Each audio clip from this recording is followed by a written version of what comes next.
I'm not always going to have an anecdote, but I have an anecdote now. I actually had a meaningful exchange with our sister podcast in Australia. On the Twitter, we tweeted at each other. It was 140 characters or less. I think it was less that I used. Mm-hmm. But the AC Yoshimura, one of the hosts of Game Life Balance Australia, had tweeted that he was singing to his daughter, Waltzing Matilda, and she fell asleep. And I don't know if you're familiar with Waltzing Matilda, but it is a traditional Australian kind of folk song. You had to have heard it. You've heard of Waltzing Matilda, right? Is it the one about the shrimp on the Barbies or the fire tornadoes? That's the exact one. It's the one about the shrimp tornadoes. It actually it combines the two concepts. So anyway, he was singing Waltzing Matilda. It's a beautiful song. I love it. It's a great song. Simply tremendous. But I was thinking after we had this exchange, I said, yeah, that's really cool. Like, he was singing this Australian folk song. I sing songs to Max all the time, but there's no American folk song, some sort of traditional American hymn that I can sing. And so I was thinking, Home on the Range. What could be? So Home on the Range is the second option. That was the second option I was thinking of. The first thing that came to mind, Cowboy by Kid Rock. So I think that the next time that I sing a lullaby to Max, it's gonna be Cowboy by Kid, because what better encompasses all of the spirit of America than a song about being a cowboy sung by somebody from Detroit, Michigan? I think that nothing better. I think that that is representative of the United States. I mean, I think a close second would be Behind Blue Eyes, but not the original, the Limp Bizkit cover. Yeah, Limp Bizkit, also a truly American great band. I mean, I'd say My Name is Kid by Kid Rock would be also an appropriate song, but I feel like it's more inward focused. Mm-hmm. Whereas Cowboy is really speaking to and about the country in general. So I'm a little sad that we don't have, I mean, there is American pride, but it kind of pales in comparison when you have like national songs like Waltzing Matilda that are just really great songs. There's a lot of traditional Irish folk hymns that I've sung over the course of me singing, and like they're beautiful, and they're old, and they're incredibly traditional. Maybe part of it is just because America is a very young country in this grand scheme of things. You know, London Bridge is about World War II. London Bridge is falling down. It's falling down, though. Right. So it's a allegory. I'm not making this up. I'm sorry, what? No, maybe it's an allegory about the plague. It's literally about either the plague or bombs in World War II. I think you're thinking of Ring Around the Rosie, which is, I think, about the plague. I was thinking of Ring Around the Rosie. Yes, that is about the plague. No, that's about Rosie O'Donnell. Oh, that is about Rosie O'Donnell. She's tremendous. So anyway, thanks for joining us here on Game Life Balance, a video game podcast. Well, it's a lifestyle podcast. We have not been a video game podcast in 2 years. It's a lifestyle podcast where we occasionally talk about video games. I'm Jonathan Martin, one of the hosts of Game Life Balance. This is Cody Goff, the other host of Game Life Balance. U.S., we are the U.S. branch. I did mention that we have an Australian branch of our podcast. I would say we're the far more attractive branch. That's just my opinion, I guess. Mostly me. You took a sip of your water. I wasn't sure if you were going to keep going about branches. Yeah, mostly me. We have not done this in a long time. We've not recorded in about a month, actually. We generally release episodes shortly after they are recorded. We don't do the whole, we'll record 10 episodes and release over the next 2 months, although that would be far more time efficient. I would like that, but we don't do that. I think that the week that we were set to record, I was actually on a real vacation, like a real life vacation where I traveled away. I was not working, and I traveled out of Minnesota, and I will talk about that later. But that would have been a week that we were supposed to record, and then it just kind of threw everything off. So you're welcome. Yeah, so we have a lot to catch up on. So this entire episode will all be exposition. We're not going to have time for jokes or stories. It's just going to be fact after fact. In fact, I've scripted it. So very soon I will start to read the essay that I wrote. I'm excited about this. It's 5 paragraphs. There's an introduction. Mm-hmm. It includes what I'm going to talk about in each of my 3 paragraphs. Each paragraph contains a topic sentence. A topic sentence. Yeah. Okay, good. It'll tell you what you are going to be finding in the paragraphs that I wrote. The 5th paragraph will be a conclusion that summarizes the previous 3 paragraphs and ties it together in a nice final thought. God, I love conclusions. I love conclusions. I think of all the parts of a 5-paragraph essay that I would read, I think the conclusion is my favorite part because you can derive so much from it, rendering essentially the rest of the essay completely superfluous. I worked very hard on the essay that I'm going to read.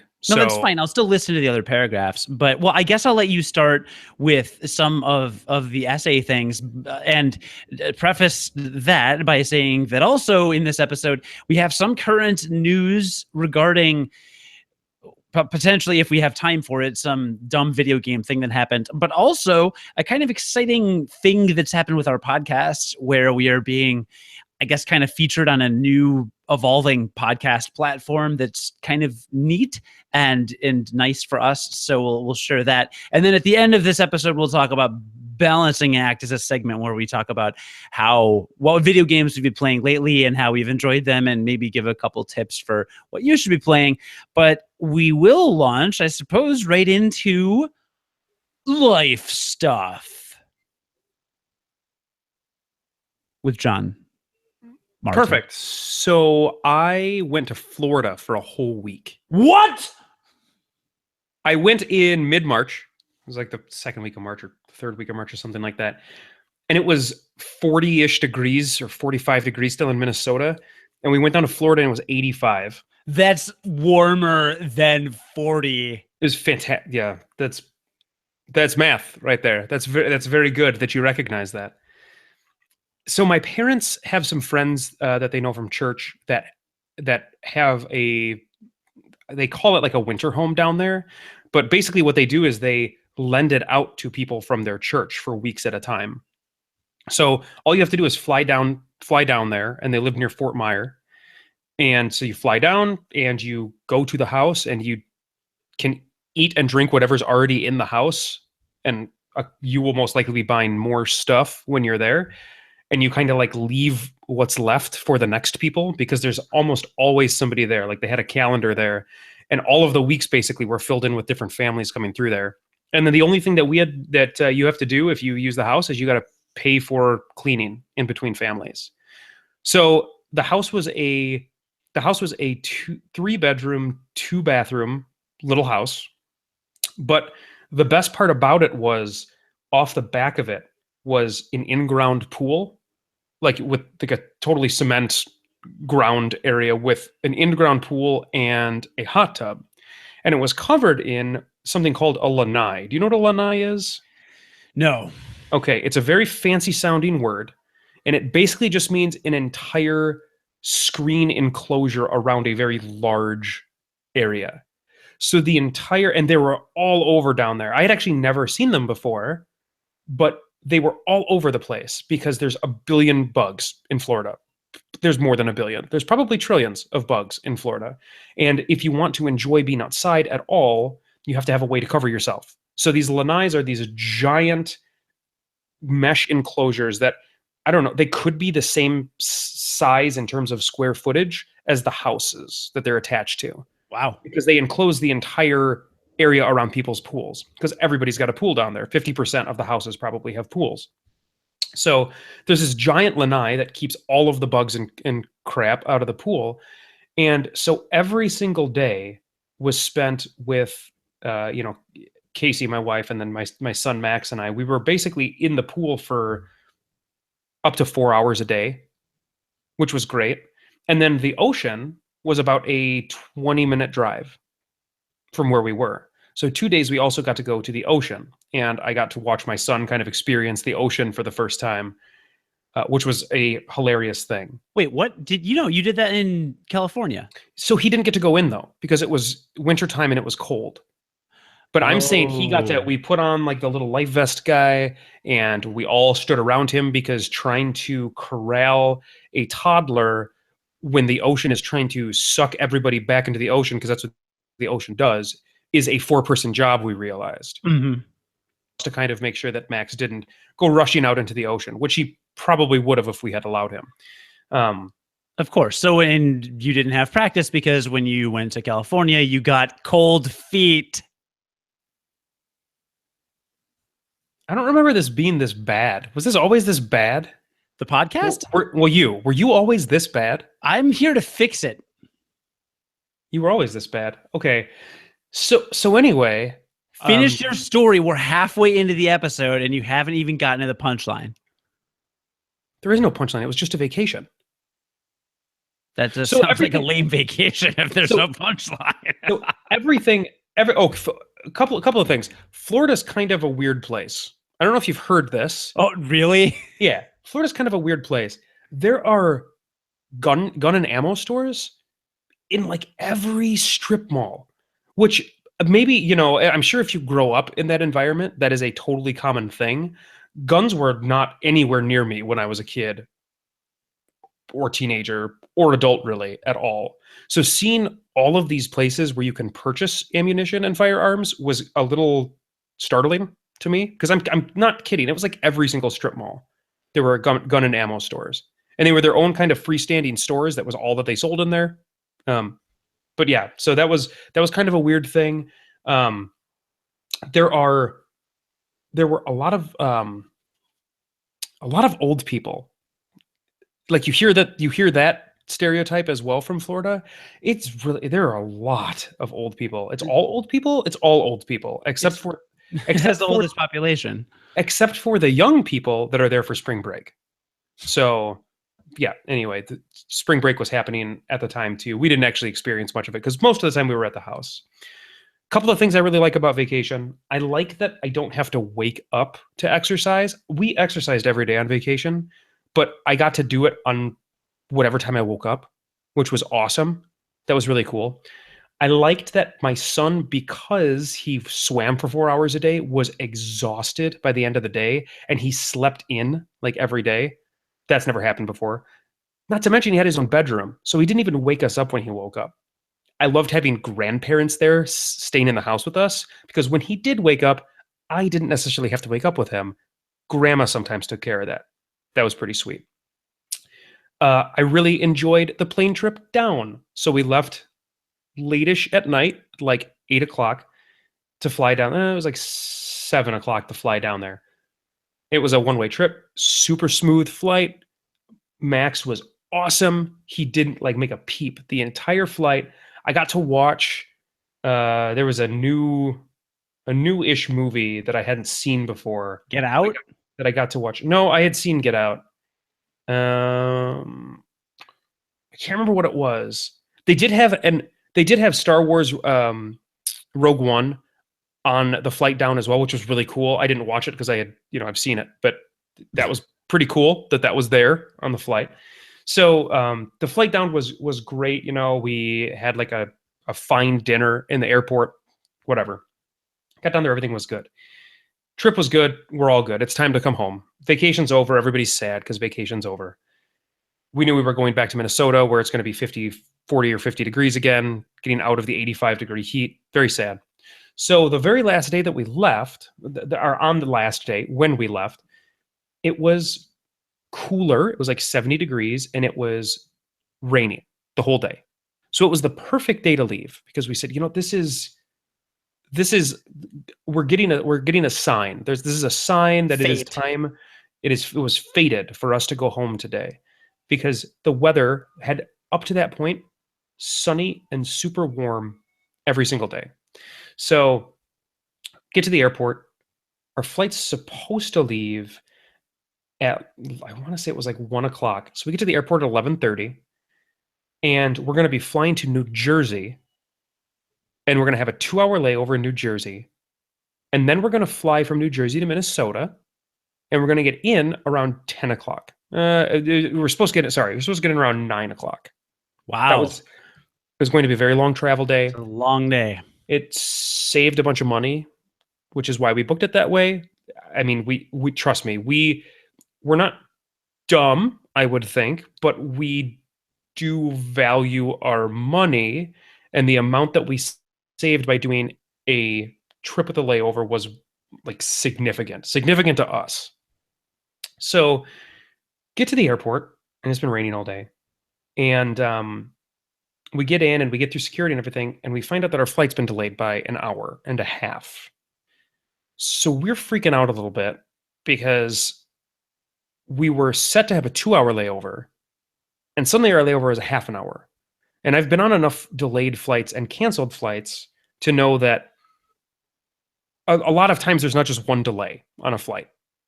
So there's a very good chance we're feeling that we're going to miss our connecting flight to Minnesota, which is a terrifying prospect when you have a kid. So we sit around the airport. Something very interesting that happened while we were at the airport, just as an aside. My wife went to go get us food, and she's standing in the Sbarro pizza line to get some pizza, like you do. And apparently some guy in front of her looked at her, and he's like, "Hey, pretty lady, you can get in front of me."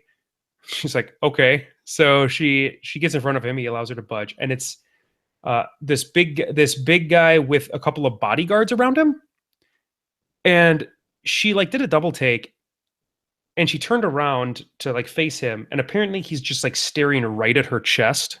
Didn't even look her in the eye. But she realized that it was DMX. What? Yeah, literally DMX was in the same terminal as us for whatever reason. So what was going on? Again, this is just an aside. This has nothing to do with anything other than we saw DMX. But apparently he missed his fight. He was on his way to Rhode Island to play at a casino after playing at some club for spring break. And his flight got delayed. And so he and his manager and like these two guys were all trying to find a way to get him to Rhode Island so he could play this casino that night. So anyway, we're sitting in the terminal and watching them like frantically try to figure out how to get a flight. DMX is not doing any of the work because he's DMX, but he's sitting there just freestyle rapping to himself the whole time that we're sitting there and like hitting his bodyguards and stuff on the chest. It was I don't know what he was doing. Also, he looked really old, like really old. Like DMX is looking old. Wow. So anyway, Casey got all excited because she said, "I can die a happy woman." DMX hit on me and stared at my chest. So anyway, the DMX thing happens. We get on the plane and we get delayed on the tarmac once we get on the plane for about 20 more minutes, which is even more stressful because you can't get off the plane. You know, like if as people with anxiety already, like that is well, you can get off the plane. All you have to do is refuse to get off the plane. Right. Did you fly United? We actually did fly United. I'm never going to fly United again. No, yeah. No, you didn't. I did, and I did, and they were the worst. That was the worst flight. So this was before all of this stuff just came out with United and that video, but it was the worst, one of the worst flight experiences I've ever had, and that's not an exaggeration. Oh, good. So we finally take off, and it's going to be a tight window to get onto our flight. We're supposed to land with about a 15-minute layover. That means to get out of the plane, get our carry-on bags, get Max, obviously, picked up, run to the terminal in the airport that our flight is leaving from, and then get on the next plane. So we touch down, and they let all of the people with connections that are going to be late go first. So we rush off the plane, get our bags and everything. And we get in there and we get to the board, and the flight to Minnesota has been delayed by 2 hours. Awesome. Perfect. So you don't have to run. We didn't have to run, but it means that we, you know, when you step back for a second, I have a 3-year-old. Max is 3. There's not a lot of reasoning with him. It means that our already like 7 to 8 hour travel day with him is going to be turning into a 12-hour travel day, which is brutal. The other thing that we're worried about now is that Minnesota's airport, Minneapolis-St. Paul, is not a 24-hour airport. It closes for about 4-ish hours. Flights come in until about midnight, and then they start leaving again at about 5. So there's a chance that if the flight gets delayed, because right now our flight is now supposed to come in at about 11:15, there's a chance that if the flight gets delayed again, that it's going to get delayed past the point where Minneapolis St. Paul will even let them come in. So again, there's still a chance that the flight's going to get canceled. So we can't rest easy yet. Not to mention, it's like pouring rain in New Jersey. So a bunch of flights are getting delayed. Some of them are getting canceled. So anyway, we are a little disheartened. We get off the plane, get all of our stuff together and kind of move together, and we go to a bar. And New Jersey's got these weird bars in their airports where there's no servers. I mean, there's somebody who brings you your food, but everything is an iPad when you order at every restaurant. So you just like go there and you order something, and then you swipe your credit card, and then you leave a tip, and then your food comes. Right? It's like a fast food, but it's like a fast food experience, but in like a restaurant environment. Which how much did you tip? Do you tip, right? Do you tip a normal amount for that? I mean, there's still somebody bringing you food and drinks, but they're not like taking your order. They're not even really checking on you. It was weird. I tipped because I felt awkward not tipping, but I don't really know what you're supposed to do. Like, was I going to get good service? I don't know. God, I hate this country. Yeah. So anyway, we did that. And Max at this point is he's becoming a little agitated, I guess, just in general, probably because he's been traveling all day. So eventually we get on the plane and it's time to go. And everything goes off leaving without a hitch, except that United has no TVs in any of their seats, which Max was using on the previous flight for entertainment. I'm talking about on the way down to Florida. There wasn't a TV on the way up to New Jersey either. So no TVs in the seats for United. Also, no power outlets. So we had brought a portable DVD player with some of Max's favorite DVDs to help keep him entertained on the flight. They don't the crappy DVD player that we bought doesn't last that long on a battery charge. And there's no outlets in the seats. Delta had both TVs in the back of the seats and outlets. Delta's fantastic. That's what we flew down there. So we get on the flight, and Casey and I are doing like the battery rationing thing, where it's like, okay, we can't use our phones at all because we need this battery life in case Max needs to use the phone to keep himself occupied. And we can't use the DVD player while we're waiting on the tarmac because we might need it for the entire flight as we're going from New Jersey to Minneapolis. So you can use your phone for the first 20 minutes of the flight, and then we have to switch to my phone for the next 15 minutes. If he needs to, he can use the iPad. Anyway, we were kind of doing the juggling thing of battery life. And the flight's okay, except that it gets super incredibly bumpy, like one of the bumpiest, most turbulent flights I've ever been on. No exaggeration. So bumpy that the drink service has to be stopped. And we don't even get drink service to our seats, which I guess like whatever, but I was freaking thirsty. It had been a long day. It's just another piece of crap on my crap Sunday that was that day. So we kind of bump into Minneapolis, keep bumping, and Max starts like crying at the very end, and he's like super agitated at this point, like, and he's pretty upset, and the turbulence is real bad, and suddenly he just vomits all over Casey. Oh, good. Because the flight was so bumpy that he got airsick. I mean, we were all kind of airsick, but he's a little guy. He's 3, so he got airsick and he puked. And so now there's puke everywhere. So that's really cool. I got like crusty jeans. Casey's got crap all over her. Max is now down to his diaper because we had to take everything off of him. Yeah, so we're all in a great mood. Everybody's in a great mood. We're all doing great. I've got a pukey blanket that's in my backpack now because I just kind of had to shove it in there because it's his favorite blanket. We got to take it off and wash it. Obviously, we can't leave it. So that's like shoved into my backpack with all my other crap. And finally, everything was done. We landed. We got off the plane, and by the time we got home that night, it was midnight, which was a brutally long day. And my wife and I, after that, swore to ourselves that we were never going to book a flight with Max again, at least until he's older, as a trip of the layover ever again, because it's just too stressful. There's too much that feels like it can go wrong to take chances on that kind of stuff. Not to mention, I'm never going to fly United again. Well, So yeah, that was my trip and my final travel day, and it was unfortunate that that's how the vacation ended. But that's how it ended. well, we'll take that as a public service announcement, I suppose, that no one should ever travel with a small child with a layover, I suppose. Didn't I Yeah. have that happen? I had something. Did you steal somebody's small child?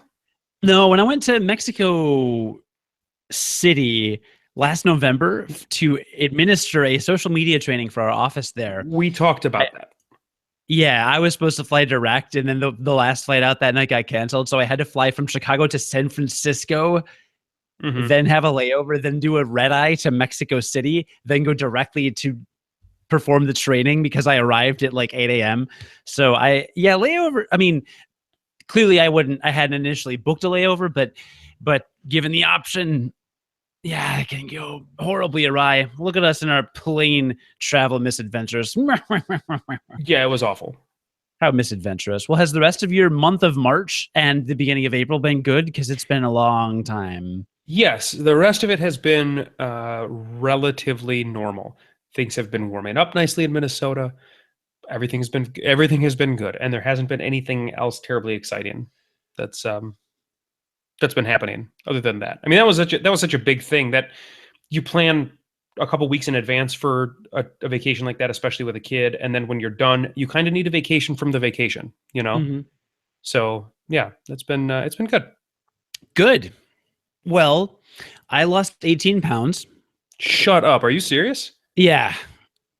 I was in horrible shape, I thought, at the end, in like mid-February, actually right before I proposed to Casey. I just hit that point where I just kind of hated myself a little bit, like kind of a lot, with where I just physically was not pleased, and I was just like, this is unnecessary, wholly unnecessary.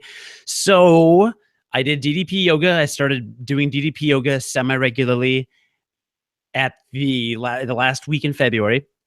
And DDP yoga, we've talked about it on the show before, but it's Diamond Dallas Page's yoga program. I still swear the best physically I have felt probably in the past 5 years was at the end of a 3-month stint doing DDP yoga really consistently. And it's the best I've felt physically. So I got a gym membership last October or November, and I went to the gym a bunch, and I was going regularly and saw a personal trainer a couple times and got on this plan and did all this stuff, but I didn't feel better. I was getting stronger with some of my muscles, but I needed more core work, and I felt like I didn't feel great. It just Is this going to be another endorsement for DDP yoga? No. So I did DDP yoga, but I coupled that with, that's not the main point. I coupled that with the Whole30 diet. Have you heard of this? Is that where you eat 30 eggs a day? Every day for breakfast, lunch, and dinner. So it's a misnomer. It should be the whole 90. That's 90 eggs a day. How do you? Yeah, that seems like so many eggs. It seems like a lot of eggs, but can you cook them in different ways, or does it all have to be like one way? You have to eat them with the shell on, so you don't even actually cook them first. It's really weird, but it has nothing to do with eggs. That's not true. It's where you eat all whole 30 grains, all 30 of the ancient grains. Is that how many ancient grains there are? Yeah, you've got your couscous, your hummus, your lanai. I believe the lanai is a screen that extends over pools in humid, bug-infested climates. Where'd you hear that? When I retire, I don't want to move to a place where there's insects literally everywhere. But what if you had a lanai? I don't have a lanai. Oh, you should get a lanai if you do that. Anyway, I'm not going to do that. Continue. So Whole30 it's similar to the paleo diet, right? Paleo being basically dinosaurs. You just it's eat what the dinosaurs ate. Well, you eat dinosaurs is the thing, and Whole30 is you can't eat. Whole30 essentially is you eat a lot of meat, fruit, and vegetables, what you can't eat legumes, which I don't even know what that means, but I didn't eat any. So that's fine. You can't eat legumes, grains, dairy, or sugar, basically, like Okay. artificial sugar. So almost all processed foods, most foods in restaurants, and bread and pasta. So you can't really eat sandwiches and stuff. So like I said, it basically is fruits, vegetables, and meat. And Casey did it, God bless her, with me because she's a saint. And it wasn't that hard because you can eat as much as you want. You just can't eat crap. You're only eating naturally occurring fruits, vegetables, and meats. Sure. Does It does. when it says Whole 30, are there like 30 foods you can eat? It's 30 days. And the whole part, I don't know where that comes from. There's actually a whole book. It's 100 or 200 some page book that talks about what it does to your body and all this other stuff. I ain't got time for that. Several of my coworkers have done it. One read the book. I asked for the Cliff's notes. She said, do this. And I did it. That was kind of it.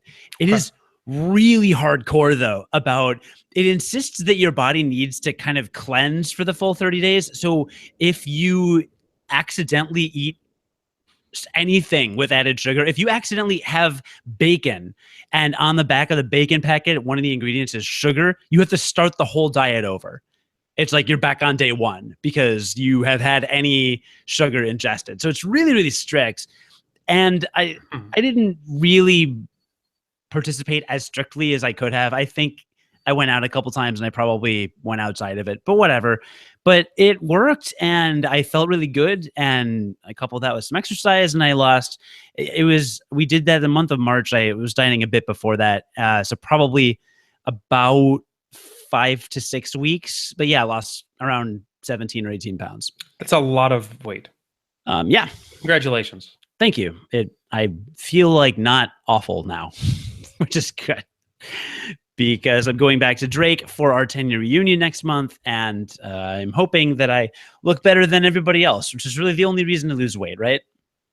Yeah, no, you definitely need to impress everybody. Definitely. That's yeah. And the timing gloating is the best reason to lose weight. That's actually very true. The timing worked out really well because Casey's birthday is the last week in February and my birthday is the first week in April. So that gave us the month of March to do this whole thing and we could still celebrate both of our birthdays. Perfect. But Can you drink alcohol? No alcohol. So zero alcohol. Did you actually zero alcohol? Oh yeah, we both zero alcohol. That's incredible. That's impressive. It's not hard for me to give up alcohol. There were a few years in my early 20s where I gave up alcohol for Lent, just altogether. Yeah, I guess we're very like get home and have a glass of wine type people though. And I think there's plenty of people like us. So I think Casey missed it more than I did. I think Sure. a couple times she would have liked a beer after work. And it does require a lot of preparation because you've got to cook every meal, but I did not eat out for lunch a single day at work all March. I brought lunch every single day. But and that's unusual for you. I try to bring it when I can, but this was a much more strict version on that. So I do recommend doing the whole 30. And then there's variations. You can do a reintroduction where you kind of wean yourself back onto sugars for a couple weeks. I just went full in. I just started drinking excessively as soon as it was over. You got the box of Hostess cupcakes. You opened every single one of them.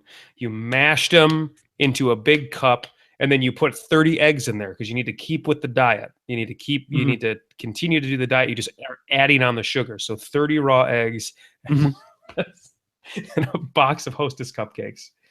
I couldn't even so many. Disgusting. That's just absolutely disgusting.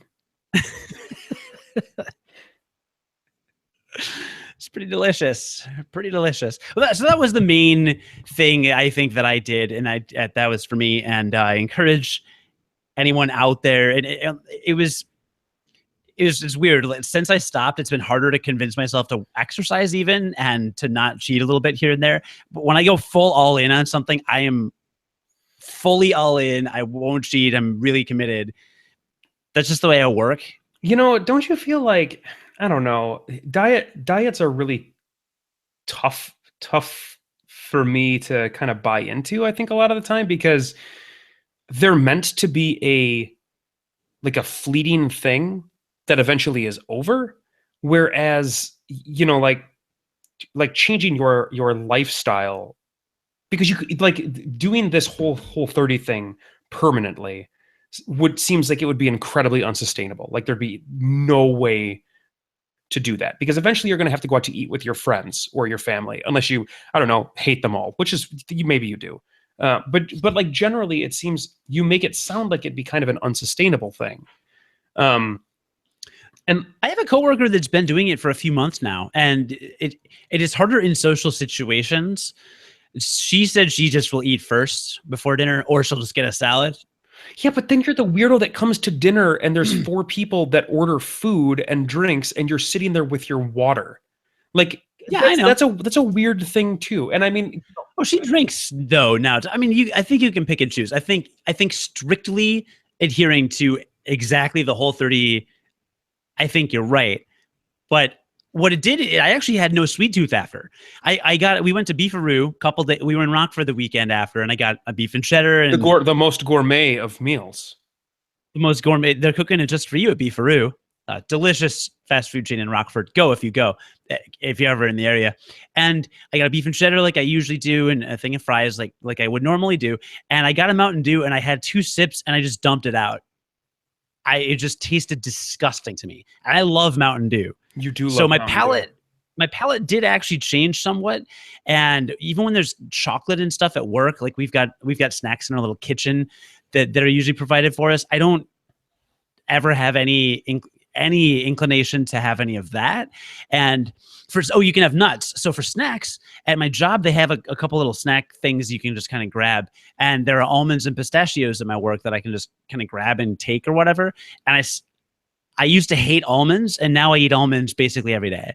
So almonds still somewhat caloric, and they have fat and stuff, but they're definitely healthier than me grabbing a Crunch bar. They're very caloric, and they're very high in fat. They're very good. They're very good for you.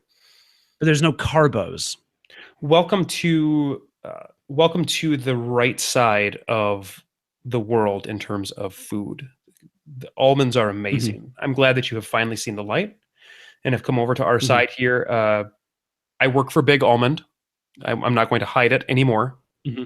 So, did you know that to grow one almond, our friend Max told me this. He could have been lying. He was probably lying. Well, he's 3, so he might have made it up. But apparently to grow one almond, it requires 1 gallon of water.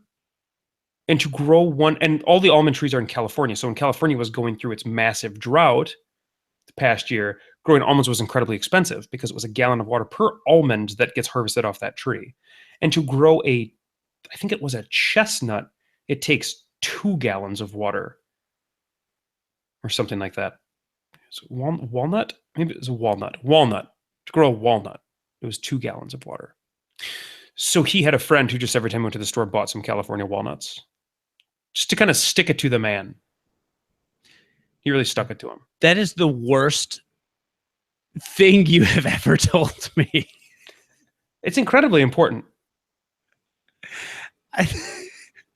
There's so much to unpack there. I literally don't even know. Just get an almond tree and water it a lot, apparently. Do almonds grow on trees? I don't even know. Is it almond? Where else would they grow? Out of the ground? Bushes? An almond bush? Bushes? Yes. An almond bush. Yeah. Wait, are you saying you think I just made that up? Is there such thing as an almond tree? I'm Googling this. I'm curious.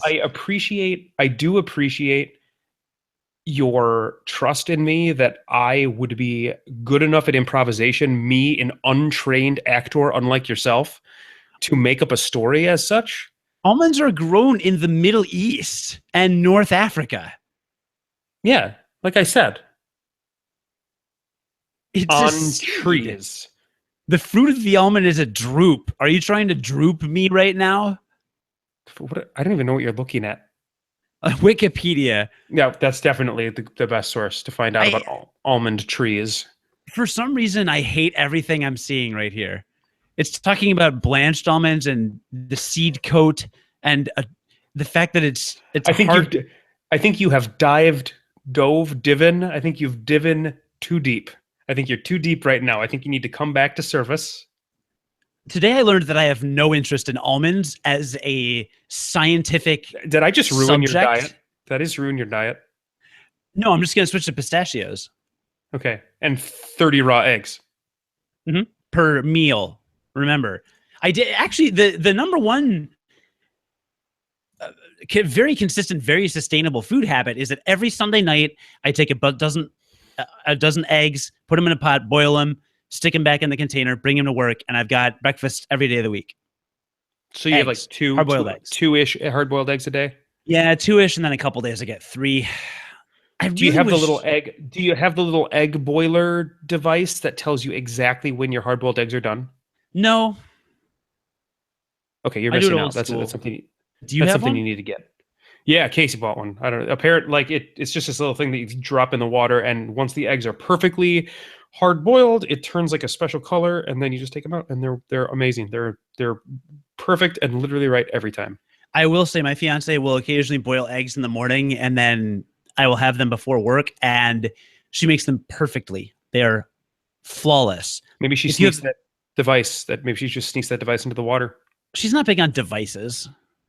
I don't know what that means. She's not really big on devices. She's not big on devices. That's I will say that if you have any tips for boiling eggs or any commentary, you can email us at unqualifiedpodcast@gmail.com or go to gamelifebalance.us, and our various social media channels are on there, and you can contact us and tell us about what you think of eggs.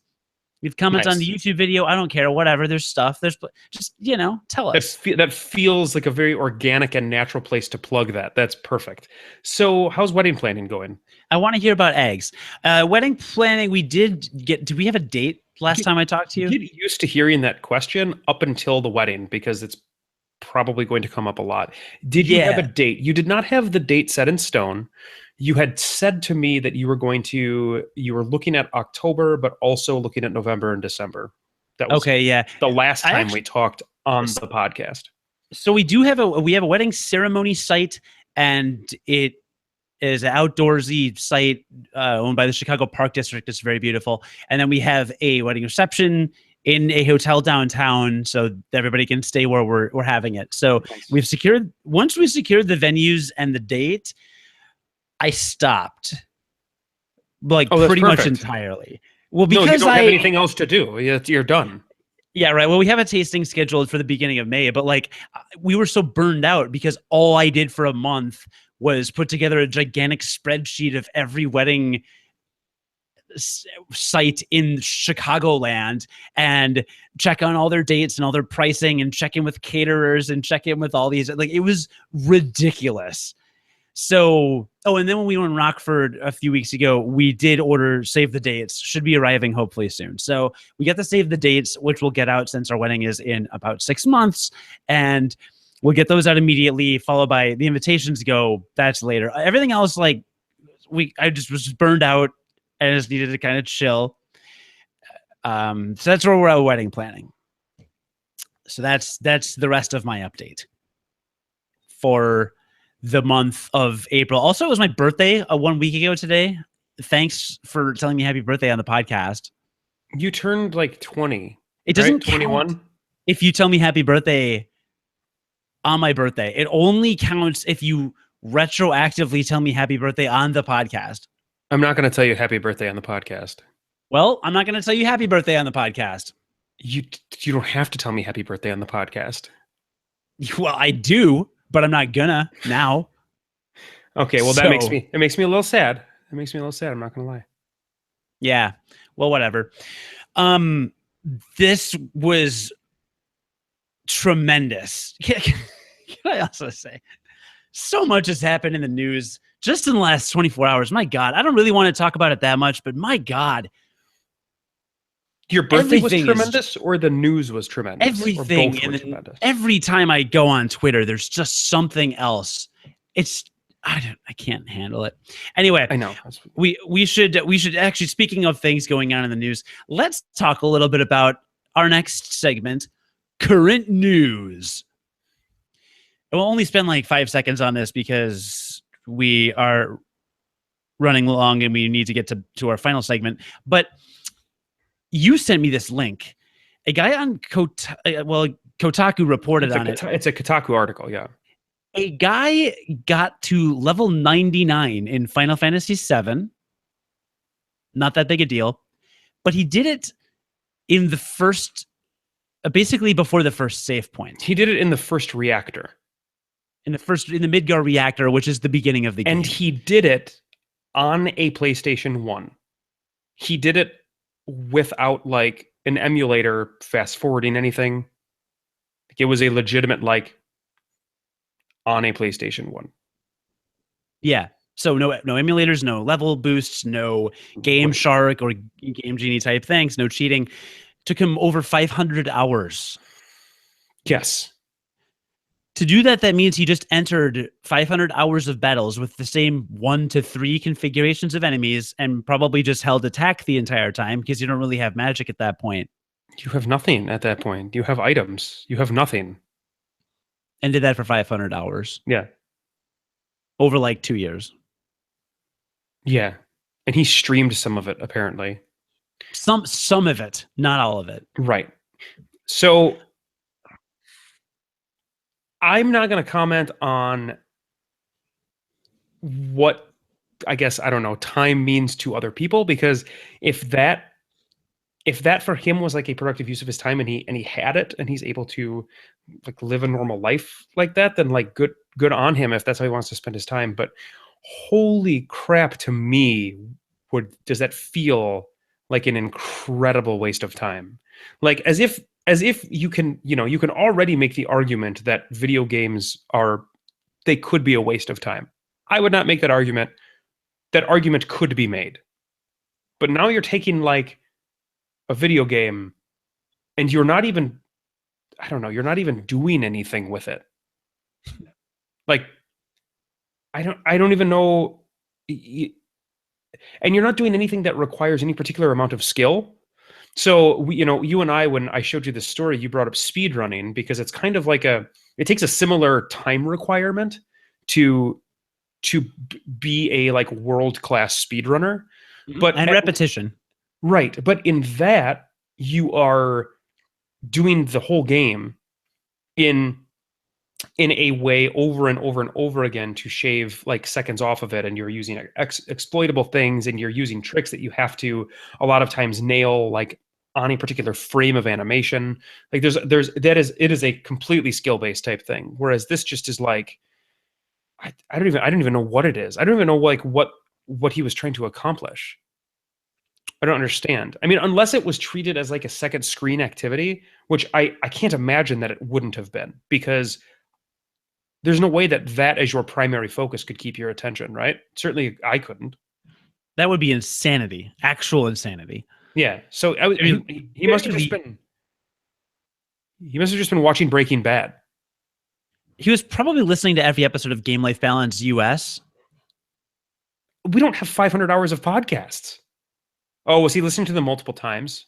He could have listened to Unqualified Gamers. We had 127 episodes of that. Oh, that's true. So that plus the 30-some episode. We'll probably have 150 to 200 hours-ish total. So he would have to listen to those episodes over and over again. Could you imagine listening to 200 hours of us talking 2.5 times? I can't listen to us once. So no, I can't imagine that. All right. How do you feel about this? I hate it. I hate everything about it. I think it's dumb.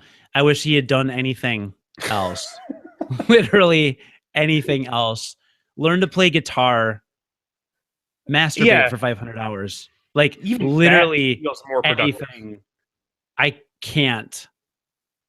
Did you just do kegels? Did you just white girl do kegels? Maybe that's what he was doing while he was playing. Maybe he has the strongest Kegel muscles now. He could crush a walnut. He could destroy Ron Jeremy. He can put Ron Jeremy to shame. That's right. That is what he did. Wow. That's impressive. Now I'm impressed. See, I wasn't impressed before until it started to involve the size of his member. And now I'm just... It always comes back to that with you every time we talk. It does. It does. All right. Well, I have one more current news story that's less video game focused, but more focused on how awesome our podcast is. So United Airlines. Yeah. Okay. Oh my God. You probably don't even know. I got it. Oh my God. Did you see how many retweets I got? Yeah, it looked like quite a few. Did you see how the day that happened, the front page of Reddit, it was the first 10 stories were different variations. It wasn't just like on the video Reddit. By the way, listener, if you're hiding under a rock or something and you didn't hear, there's a video of a man getting dragged off of a United flight, and it was a very big deal in the news. Yeah, but anyway, it was like every single story on the front page of Reddit, not just like a different subreddit, but the front page of Reddit for, I don't know, like 8 hours. It was ridiculous. My favorite was the videos subreddit. I think I sent you the link. Because for the videos subreddit, I guess a couple people had tried to post the video and it was removed by mods. And so, of course, in response, I think it was the first 2 pages of the videos subreddit was all funny captions with really violent scenes that all mention United. So, right. Yeah. So, and listener, if you're listening to this, I mean, we're doing this April 2017. If you're listening to this several months or years later, just know that United Airlines did something really, really questionable, extremely questionable. The internet is not happy about it. Lots of people are not happy about it. I believe that even China is not happy about it. I believe that China is unhappy about it. That was me making fun of Donald Trump, by the way, not Chinese people, because that's how he says it. All right? Yeah. PC yeah, no, I'm on board. Okay. So anyway, so China is even mad about it, which, anyway, my fiance's got to be in the next room, just like, make him stop. John, make him stop. I don't know why she talks like that all of a sudden, but she's got a Batman voice. Yeah. Yeah. No, and so I replied to United's CEO apology or whatever, and a bunch of people saw it, and some verified people retweeted. It got 1,300 retweets. Oh, I didn't realize it was that many at the end. That's good. This is a lot of it. So I like quote unquote went viral with my making fun of United, but I feel like every other person has. Every time I look at my timeline, there's some tweet making fun of them with 5,000 or 12,000 retweets. So in the grand scheme of things, it didn't even make that much of a drop. People are having a total field day with this. Yeah, it's pretty ridiculous.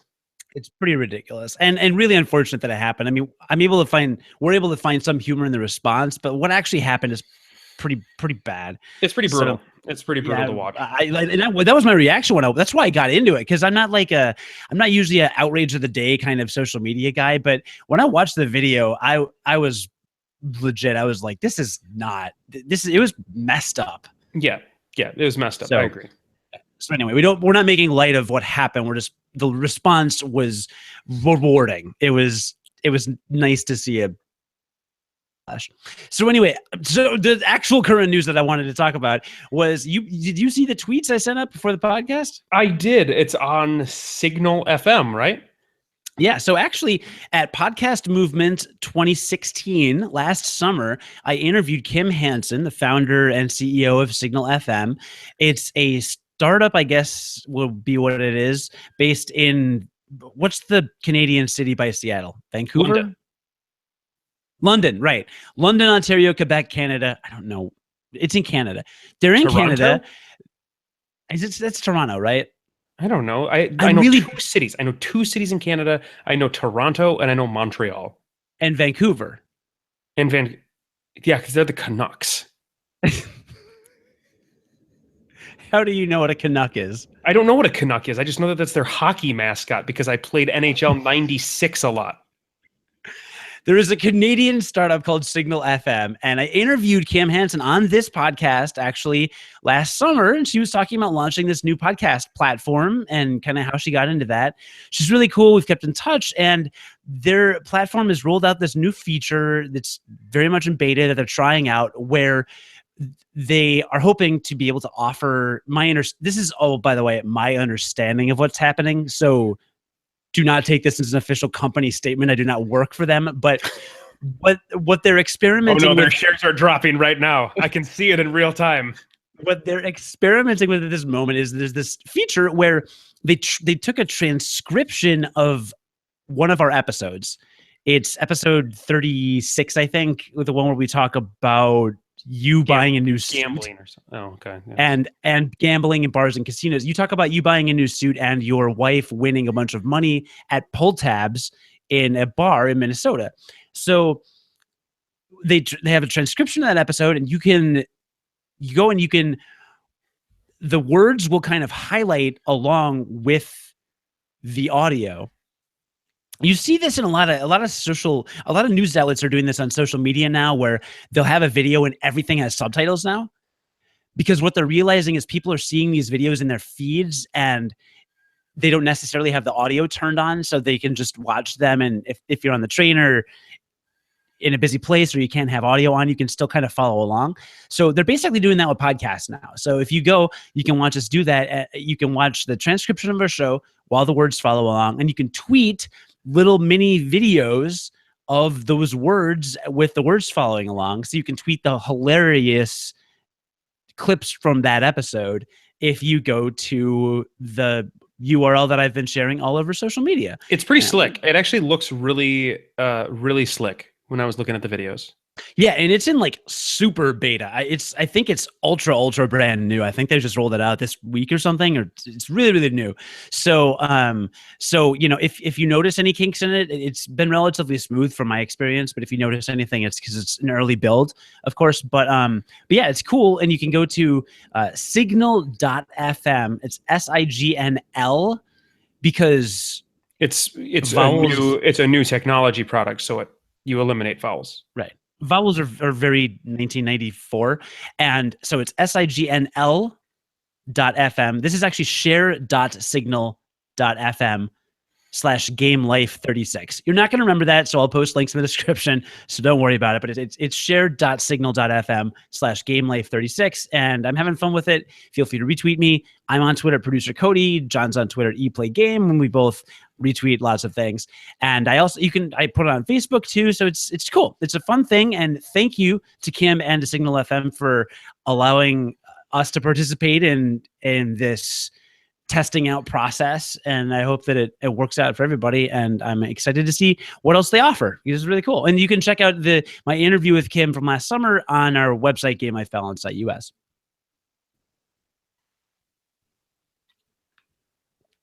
Oh, I thought you were gonna. Nope. That was very well said. We're all very impressed. Terrific. Great. All right. Final scene / what is it? Segment, I guess, is what we call the balancing act. What is it called, Jon? The balancing act. Ooh. The balancing act. You can use one of those. One of those can be used for sure. Right. This is where we talk about how happy we are with our game life balance. Hey, that's the name of our podcast. Woo! And me, I'll let you go in a sec. All I have to say is a new Hearthstone expansion came out, and so I want to hear about it. Before you start. Yeah, so before you start, I don't play Hearthstone anymore. But you know, Hearthstone is about as close as you get in a video game form to a kind of like a tabletop board game. In terms of specifically like collectible card games, which are in the same kind of sphere as a tabletop board game. So I follow it with an incredible like academic interest in terms of how they are creating new mechanics and then trying to balance those mechanics, because I have a significant interest in board game design. So yes, I mean, it is something that I have been following. I probably know all of the cards. In fact, I do. I know all of the cards for every expansion that comes out for Hearthstone, even though I don't play anymore. You're a freak. So yes, I am very interested. No, I'm not. I literally just explained to you why it interests me. Because you're a freak. There's nothing freakish about it at all. So yes, tell me about it. Why is it the best expansion that they've ever made? It's not fun at all. Neither is Hearthstone. I don't like Hearthstone. That's weird, because that doesn't make it sound like fun. It's bad. It's really terrible. It's broken, like all their expansions always are upon release. Now it's fine. I have nothing against Blizzard, right? Like a lot of the Hearthstone community is very toxic and they always decry everything they do. I I have a love-hate relationship with Hearthstone because I like the skill involved, but I am not good at it and I hate that. And I hate people. They That introduced sounds a new like that sounds like a problem with you. Yeah, shut up. They introduced a new mechanic called quests. Each class has one available quest. A quest costs 1 mana. You always start with it in your hand. It's a permanent start in your hand card. So you pretty much always play it the first turn. And then you fulfill objectives that go towards completing the quest. And when you complete the quest, you get an overpowered card. So for Priest, for example, once you've played the quest, while the quest is active, after you place 7 minions with the Death Rattle ability, you get this card and it goes in your hand. And it's a really, really, really powerful minion. It is cost 5. It has 8 attack and 8 health and taunt. And that's already good. And it sets your hero's health to 40. All hero health is default 30. So this not only fully heals your hero, but it also boosts their health to 30% higher than a hero normally gets. So it's like really, really good. But if you don't get those death rattle minions out quickly enough, or you die before you get to play that card, then you die, basically. So everyone has a quest. Rogue is considered extremely overpowered right now, and I guess a lot of people are complaining about it in the meta. I built the the Rogue deck that everybody's using, and I can't win with it ever, seemingly because I just always get a really bad draw. So some reports say it's too RNG based, it's too luck based, basically. Other people say it's just overpowered in general. I don't know. I'm not a scholar of the game, but I don't know. I'm having a decent amount of fun with it so far. It is nice to see more experimentation with decks, and I think I'd have more fun with it if I experimented more with decks. But right now, honestly, I'm having more fun in Arena, which is where you just kind of get 30 random cards and you basically just kind of play a somewhat balanced game. To me, that's been more balanced. I think I'm just really bad at Standard right now. I'm just really, really bad at it. The theme of the new expansion too is one that I really like. It's kind of jungle, dinosaurs, and elemental themed, because it's called Un'Goro something, Mm-hmm. and the zone in World of Warcraft was called Un'Goro Crater, and it was where a meteor fell and there were dinosaurs and stuff. So I think it's a cool theme too that I really like, and that's what kind of has me drawn to this expansion as, again, an academic interest. What I like about it right now is that it's very much a Wild West in terms of decks. Our friend Will refuses to use a quest deck, and he claims he's been crushing everyone with his non-quest decks. I've played him 2 or 3 times, and I've used a quest deck every time, and he's rolled me every time. And this isn't standard. So, and I'm not experimenting enough. I think I'd have more fun if I did that. So if you're a Hearthstone player or you're new to it or old or whatever, and you're not loving the game right now, try experimenting with decks more, because you might be surprised what works. I think there would be a really easy way to build a really, really powerful mage deck right now that is kind of a rush mage deck where you just kind of go in for the kill a lot, possibly a mage secret deck where you're using a lot of secret cards. I think I have in my head somewhere rolling around the outline for one, and I think it could be really, really good and really fun to play with, because I love playing as mage, because I don't know, I'm 8. But I don't know. I think it's a good time to check out the game before everybody figures out and locks in the top 2 or 3 decks. And that's the only thing person. that you see for Yeah. the time thereafter, right? Yeah. Quick question for how you play Hearthstone. So I know you like play a game here or there when you're, I don't know, taking a crap, etc. The game gives you a quest a day for you to be able to complete for extra gold that you can then use to buy packs, right? Mhm. That's kind of the treadmill that they give you. I remember when I was playing Hearthstone, I would get my quest and I would play the game with that quest deck until I had enough money for an arena run. And then eventually I would do the arena run and I would be done again until I built up enough money for another arena run. Mhm. That was kind of like the treadmill that I was using for myself. What's yours? I only use gold on arena. Okay. And then, so is it kind of the same thing, or do you continue to play when you don't have any quests to do? When I don't have any quests to do, I switch to arena. If I have any money. If I'm out of gold, then I'll maybe play a little bit of standard, or I will start to play wild, which I preferred a while ago. I don't know if I'd prefer wild now, because God knows what that looks like at this point. But yeah, my thing is basically play a standard to complete the quests, play arena when I and I'll play arena to fulfill quests too. If I mulligan my quest and my quest becomes win 3 games as hunter and I never play as hunter, but I happen to have chosen a hunter deck in arena, I'll do that. Sure. But most of the time I use standard to complete the quests, and then yeah. Okay, cool.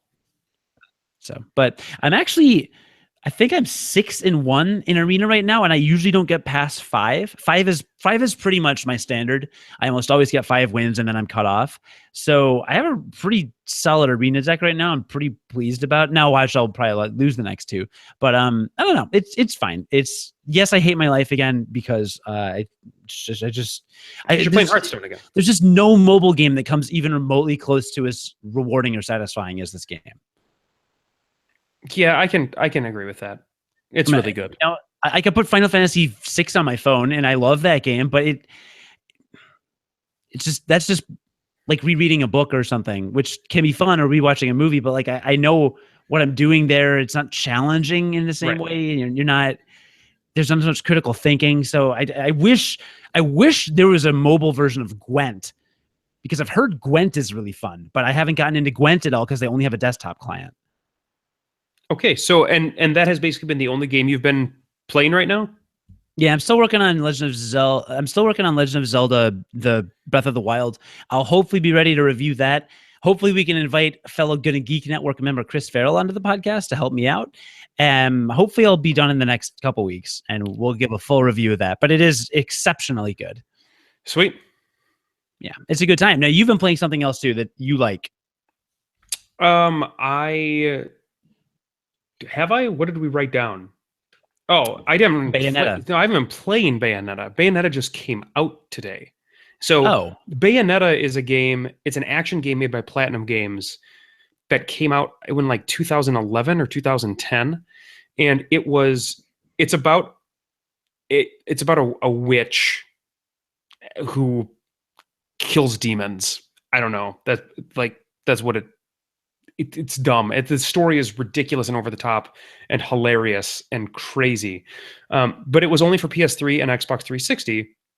And then Bayonetta 2 came out, and Bayonetta 2 came out as a Wii U exclusive published by Nintendo, because the first game, Bayonetta, didn't do great, and it wasn't going to get a sequel unless some kind of big company with deep pockets just took a chance on it. And Nintendo was like, hey, we need games for the Wii U because we don't have any. So we'll publish Bayonetta 2 for you. So that was why it came to Nintendo.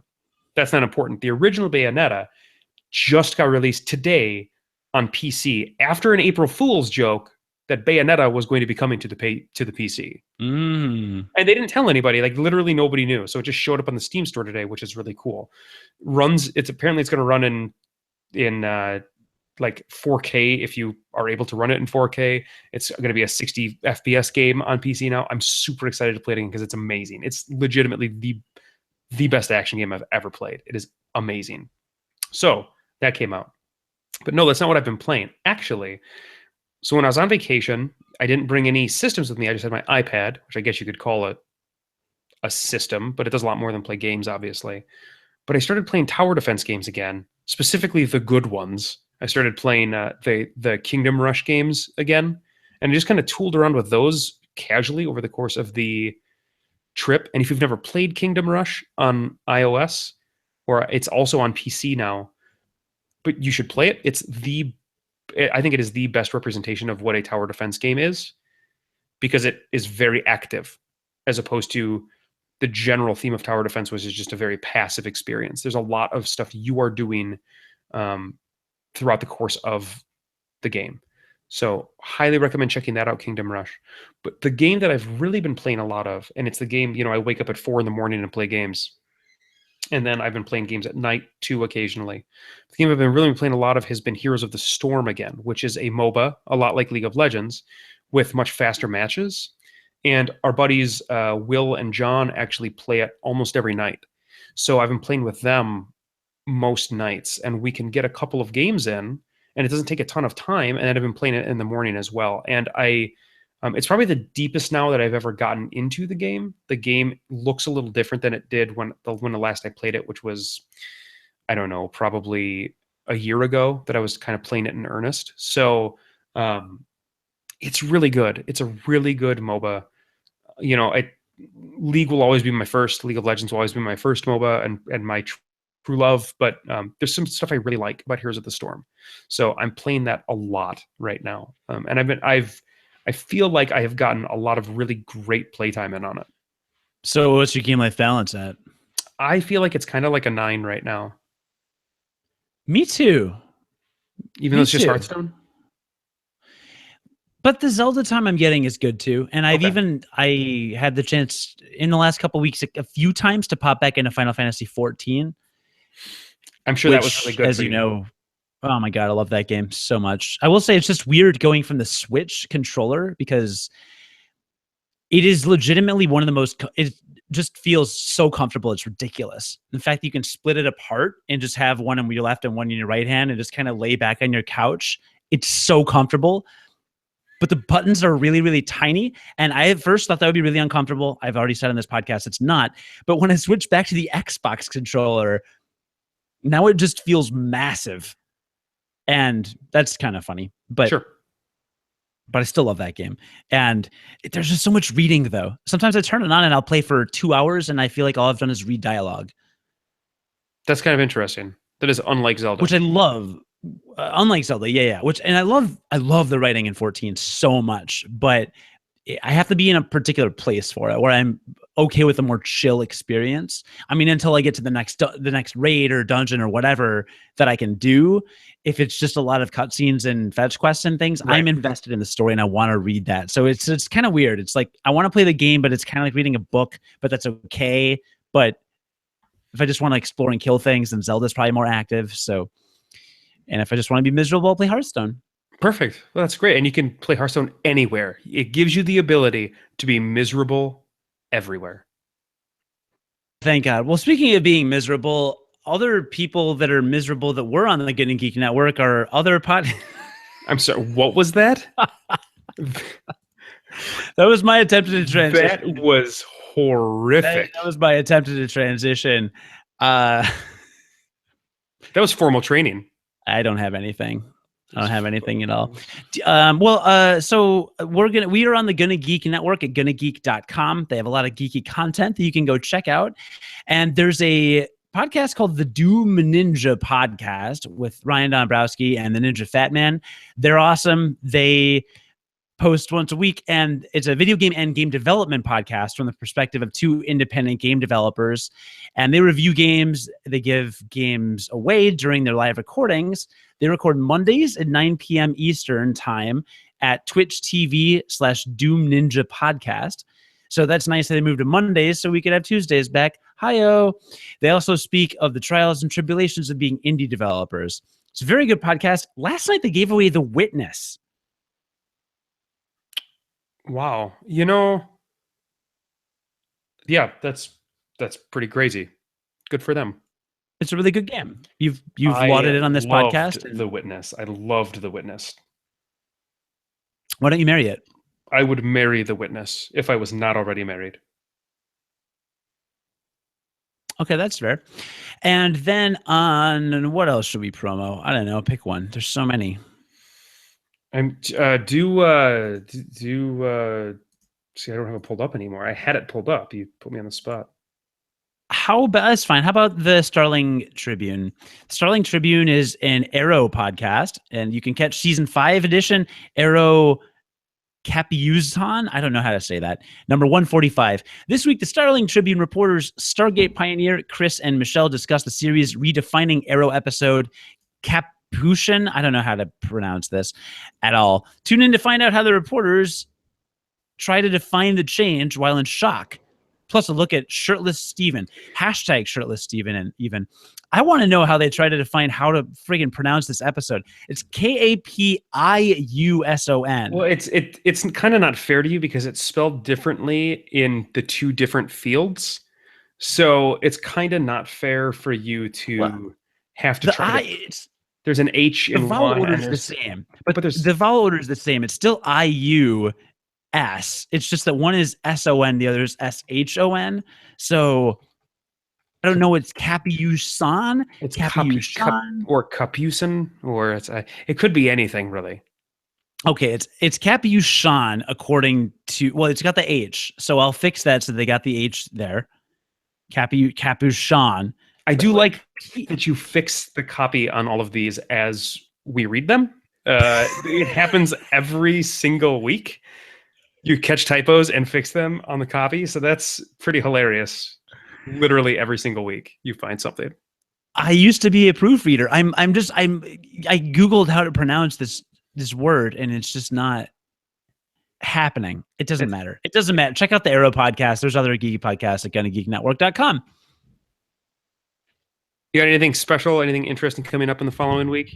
Probably. No can't. I mean, Easter. Oh my God. Actually, there is a thing I'm doing. I'm doing a Legend of Zelda escape room this Friday. Oh, I can't wait to hear about that. Yeah. Escape rooms are where you basically do, it's like, well, I'll talk about it next episode, but yeah, there's a Legend of Zelda themed one in a handful of cities. Do you know there's also a Final Fantasy 14 escape room? That sounds like right up your alley. And actually, I would do that one too. Oh my God, it just got announced. It's only in, I think, San Francisco or LA and New York or Austin or something. It's only in 2 or 3 cities. But dude, if they come to Chicago or anywhere between you and me, we'll go. I'd be down for that. Do you know that the Final Fantasy 14 show is like on Netflix now? Already? Yeah. Do you remember hearing about that? It's going to be like a. Yeah, we talked about it. Yeah, like I think it's going to be on Netflix, or either it's on Netflix or it's going to be on Netflix. Actually, I don't know if you and I talked about it, but I talked about it on the official GonnaGeek.com show when I guest hosted. Yeah, it is, and it's called. I'm sorry, Final Fantasy has this awful tradition of having really weird names now. Like it didn't use. Is it called Final Fantasy 14 The Aristocrats? Final Fantasy 14 Dad of Light. I don't know why I find that so funny. But it's it's Dad of Light. So that's go watch that because it looks real good. Sorry about that. Slow claps do not play well over podcast audio. What does that even mean? What does that mean? The premise of the show is it's about a father and his kid bonding while playing Final Fantasy 14. The Dad of Light. Okay. Yeah. It's actually an appropriate name for the premise. It sounds so bad when you just, okay, whatever. You know what? I'm going to read us out. Thank you, everybody, for listening to the Game Life Balance U.S. podcast, the American edition of the Game Life Balance podcast. Please like, share, and subscribe if you enjoyed this episode, and leave us a review if you really want to make our day. You can find us on the Gonna Geek Network at gonnageek.com or on wgnradio.com. Learn more about Game Life Balance, including contact information and links to our sister show in Australia at gamelifebalance.us. Also, we don't get hosted on Signal FM, right? It's just something where they provide services to podcasts. Yeah, correct. Right now, you can just kind of check out this one experimental-ish episode of ours that's on there, but it's not being hosted. I don't know if that's a thing they're going to offer in the future. I don't know their full business plan and all the features and services that they're going to offer at all points in time. And as a startup, I'm sure that kind of thing changes regularly anyway. Like this wasn't a capability they discussed with me last summer. Sure. So, companies grow and expand and fall and contract and then expand and then contract again and then expand. So is that what giving birth is like? Something like that. I am going to go get 30 eggs. It's time for dinner.